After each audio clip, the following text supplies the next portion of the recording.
To understand Tutankhamun's short and troubled reign, we must first step into the world that shaped him, a world changed by a single man who dared to rewrite the beliefs of an entire civilization. That man was his father, Pharaoh Akhenaten, a ruler whose decisions would shake Egypt's foundations, divide its people, and create enemies powerful enough to erase a dynasty.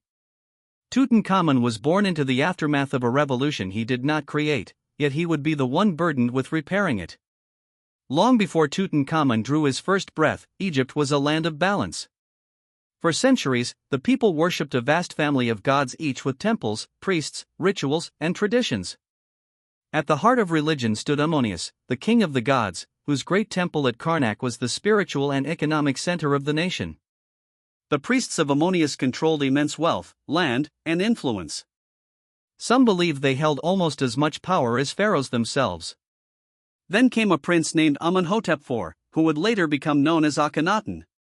When he ascended the throne, Egypt expected him to follow the path of previous rulers, strengthen the nation, honor the gods, and continue the legacy of his father, Amenhotep III, one of Egypt's greatest kings. But the young pharaoh had a different vision, one that would challenge centuries of belief. Amenhotep IV began to promote the worship of a single deity, Aten, represented not as a human form or an animal, but as a radiant sun disk whose rays extended down with small hands offering life.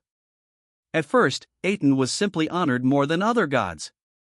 But soon, Amenhotep IV took a step no pharaoh before him had dared to take. He declared that Aten was the only true god, and all others were false or lesser. Egypt, a civilization built on polytheism, was forced toward monotheism. This shift was more than spiritual, it was political. By elevating Aten, the pharaoh weakened the priesthood of Ammonius, who had long been the power behind Egypt's throne. Temples dedicated to Ammonius and other gods began to lose their authority and wealth. Priests were stripped of influence. Statues of the old gods were removed, defaced, or destroyed. For the first time in Egyptian history, a pharaoh attempted to change the faith of an entire nation by force. Around the 5th year of his reign, Amenhotep IV changed his name to Akhenaten, meaning effective for Aten. To break away entirely from the old religious centers, he did something drastic. He moved the capital away from Thebes, the heart of Ammonius worship. On the east bank of the Nile, between Memphis and Thebes, he built a new city from the desert sands. Its name was Akhenaten, the horizon of Aten. This city rose quickly, palaces, villas, temples, gardens, and wide open squares for the worship of Aten under the sky. Unlike other temples, these were open air, without roofs, so sunlight could shine directly on the altars. Akhenaten moved the royal court, administration, artisans, nobles, and followers of Aten to this new city. Those who opposed him remained in Thebes, their voices silenced by distance and the king's authority. Art itself changed during Akhenaten's rule. Traditional Egyptian art showed pharaohs as muscular, perfect, godlike figures. But under Akhenaten, the royal family was portrayed with elongated heads, narrow chests, full lips, and rounded bellies. Some saw it as a new artistic freedom, others believed it reflected the pharaoh's physical appearance. Akhenaten broke tradition in every way, from religion to culture to how a king should be seen. Beside him stood his queen, Nefertiti, one of the most famous women in ancient history. She was shown almost equal to the pharaoh in power and stature. On temple walls, she performed rituals normally reserved for the king alone. Some scholars believe she may have ruled alongside him as co-regent. For a time, the royal family appeared united, devout, and radiant under the rays of Aten. But outside the walls of Akhenaten, trouble grew.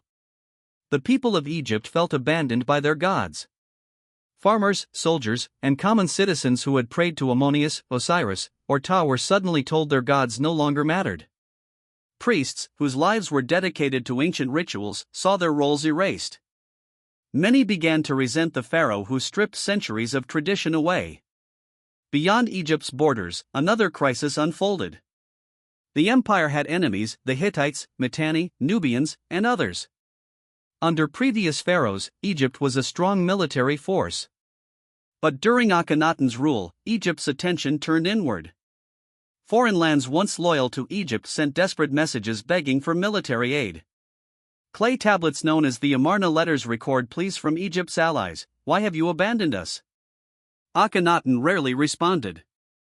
As a result, Egypt's influence abroad began to weaken. Land was lost. Vassal states fell to rival powers. Inside the palace, rumors spread. Was Akhenaten blind to Egypt's suffering or too obsessed with his god to notice? Had Nefertiti taken control behind the scenes? And what of their children?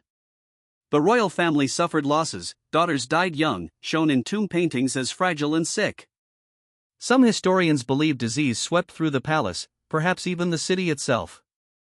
Toward the end of Akhenaten's reign, something changed. Nefertiti mysteriously disappeared from historical records. Her name was removed from some monuments. No one knows if she died, fell from favor, or took on a new role under a different name. Power may have shifted to a shadowy figure known as Smenkhare, whose identity remains one of ancient Egypt's greatest mysteries. Some think Smenkhare was Akhenaten's brother, others believe it was Nefertiti ruling under a different name. No one can say with certainty. What is clear is that Akhenaten's revolution was weakening. The old gods were not forgotten, they were waiting. Then, after 17 years on the throne, Akhenaten died. His new city, built in honor of Aten, was soon abandoned. Officials, nobles, and common people began to return to Thebes. The power of the Ammonius priesthood rose once more. The memory of Akhenaten's religious experiment began to crumble like the walls of his deserted city. And into this broken world, a child was placed upon the throne. His name was Tutankhamun, living image of Aten, but his destiny was already being shaped by those around him. Advisors who served Akhenaten now faced a nation that wanted the old gods restored. They needed a symbol of unity, someone innocent of the sins of the revolution. A child king could be molded, guided, and used to heal Egypt's wounds. One of the first decisions made during his early reign was monumental. The royal family rejected the legacy of Aten. The boy king's name was changed from Tutankhamun to Tutankhamun, living image of Ammonius. This was more than a name change, it was a national declaration. The old gods had returned.